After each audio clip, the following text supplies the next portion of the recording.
Hello students, मेरा नाम है श्वेता। स्वागत है आप सभी का मेरे इस YouTube channel SWT study zone में। लिसनर्स, आज की इस वीडियो में हम बिजनेस ऑर्गेनाइजेशन के यूनिट सेकंड के बारे में पढ़ने जा रहे हैं, जिसमें मैंने पार्टनरशिप से रिलेटेड कुछ और टॉपिक्स डिस्कस किए हुए हैं। इसमें मैं आज बताने वाली हूँ काइंड्स ऑफ पार्टनरशिप, यानी कि साझेदारी के भेद अथवा प्रकार। तो आई होप आप सभी को ये सारी चीज़ें समझ में आए। तो लिसनर्स, आइए स्टार्ट करते हैं। स्टार्ट करने से पहले एक और बात, अगर अभी तक आपने हमारे इस चैनल को लाइक, शेयर एंड सब्सक्राइब ना किया हो तो प्लीज़ कर लीजिएगा। और इस वीडियो से रिलेटेड कोई भी इशू है तो आप मेरे कमेंट सेक्शन में कमेंट करके बता सकते हैं। अब आइए स्टार्ट करते हैं। जैसा कि लिसनर्स आप देख सकते हैं स्क्रीन पर, साझेदारी के भेद अथवा प्रकार के बारे में मैंने आज डिस्कशन किया है। जैसे कि इसको इंग्लिश में कहेंगे काइंड्स ऑफ पार्टनरशिप, यानी पार्टनरशिप कितने तरीके का होता है। तो मैंने 6 तरीके के पार्टनरशिप के बारे में डिस्कशन की हुई है। जैसे कि पहला है ऐच्छिक पार्टनरशिप, यानी कि इसको इंग्लिश में बोलते हैं पार्टनरशिप एट विल, यानी कि यदि साझेदारी के अनुबंध में देखा जाए तो साझेदारी की अवधि संबंधी जो होती है, यानी कि कितने समय तक साझेदारी चालू रहेगी, इसको क्या संबंध कोई बात नहीं दी गई है कि तो इसमें ऐसा होता है कि ऐसी साझेदारी को हम ऐच्छिक साझेदारी कहेंगे, यानी कि कोई भी इसमें टाइम पीरियड नहीं बताया गया है। तो ये चीज़ विल पे चलती है, यानी कि इस प्रकार की जो साझेदारी होती है वो पार्टनर्स की इच्छा के अनुसार किसी भी प्रकार का जो बिज़नेस हो अनिश्चित समय तक करने के लिए प्रारंभ की जा सकती है, और उन सब की अथवा किसी एक की इच्छा पर भी समाप्त की जा सकती है। इसीलिए देखिए विल बोला है ना, इच्छा के अनुसार ऐच्छिक साझेदारी, तो इसलिए ये बोला गया है। दूसरा है आपका विशेष साझेदारी, यानी कि स्पेसिफिक पार्टनरशिप। इसमें ये बताया गया है कि किसी भी विशेष कार्य अथवा विशेष व्यवसाय के लिए, यानी कि कोई स्पेशल कार्य और स्पेशल बिजनेस के लिए अगर कोई पार्टनरशिप की स्थापना हो सकती है, यानी कि ऐसी साझेदारी को हम स्पेसिफिक पार्टनरशिप कहेंगे, क्योंकि इस प्रकार की साझेदारी किसी निश्चित कार्य अथवा बिजनेस के लिए प्रारंभ की जाती है और इसके उद्देश्य की पूर्ति के बाद स्वयं समाप्त हो जाती है। तो आई होप आपको दूसरी वाली भी समझ में आ गई होगी।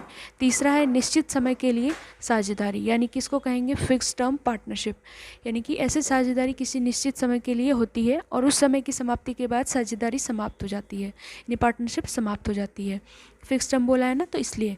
नेक्स्ट है आपका साधारण साझेदारी, यानी कि इसको बोला गया है ऑर्डिनरी पार्टनरशिप, यानी कि ऐसी साझेदारी अर्थात कह सकते हैं फर्म जिसका नियंत्रण जो यानी कि कंट्रोल जो है भारतीय साझेदारी अधिनियम 1932 के अनुसार होता है।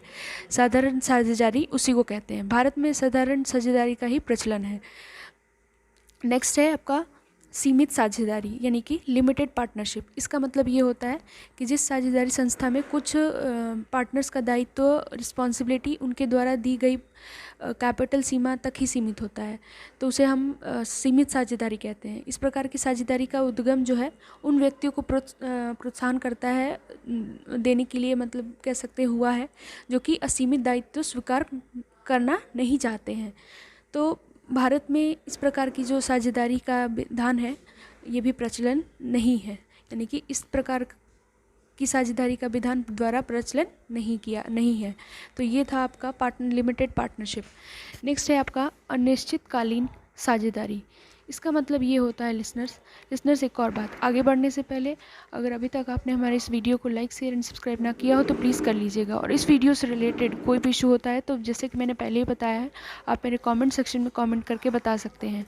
सो लिसनर्स, एक और बात, इंस्टाग्राम चैनल भी नहीं ज्वाइन किया है जो कि SWT स्टडी जोन के नाम से बना है, तो उसको भी ज्वाइन करें ताकि आपको स्टडी से रिलेटेड सारी इन्फॉर्मेशन प्रोवाइड की जा सके। सो आइए अब स्टार्ट करते हैं। जैसे कि मैंने बताया अनिश्चितकालीन साझेदारी, इसमें मतलब क्या होता है, ये क्या चीज़ होती है, इसका क्या कार्य होता है, तो इसके बारे में मैं अभी आपको बताऊंगी।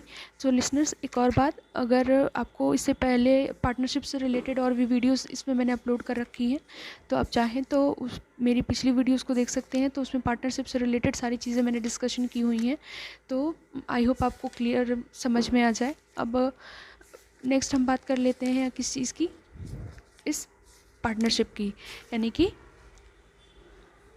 अनिश्चितकालीन साझेदारी, यानी कि ये क्या होता है, इसकी क्या मीनिंग होती है। तो अनिश्चितकालीन साझेदारी के बारे में यदि मैं बताऊं, तो यदि साझेदारी के समझौते में अगर कोई समय यानी कि टाइम के संबंध में कोई प्रतिबंध नहीं है और ना ही उसका निर्णय किसी कार्य या उद्देश्य विशेष के लिए हुआ है, तो उसे ही हम निश्चितकालीन साझेदारी कहते हैं, यानी कि इसको इंग्लिश में क्या कहेंगे, partnership for a non fixed term. तो ऐसी परिस्थिति में ऐसी परिस्थिति में हम क्या करते हैं कि साझेदारी का जो समापन केवल विधान के अंतर्गत ही किया जा सकता है।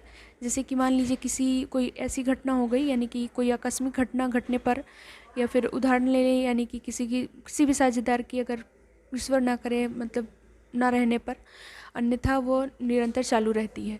तो आई होप आपको जितनी भी काइंड्स के बारे में बताया मैंने, पार्टनरशिप की काइंड्स ऑफ पार्टनरशिप के बारे में, तो वो सारी चीज़ें क्लियर हो गई होंगी लिसनर्स। और एक और बात, अगर वीडियो पसंद आई हो तो please like share and subscribe करने में बिल्कुल कंजूसी ना करें। और इस वीडियो से रिलेटेड कोई भी इशू हो तो आप मेरे कमेंट सेक्शन में बताएं। और आपको ये वीडियो कैसे लगा ये भी ज़रूर बताएं, इससे हमें मोटिवेशन मिलती है लिसनर्स, ताकि हम आपके लिए नए नए वीडियोज़ बना सकें। Thank you for listening me.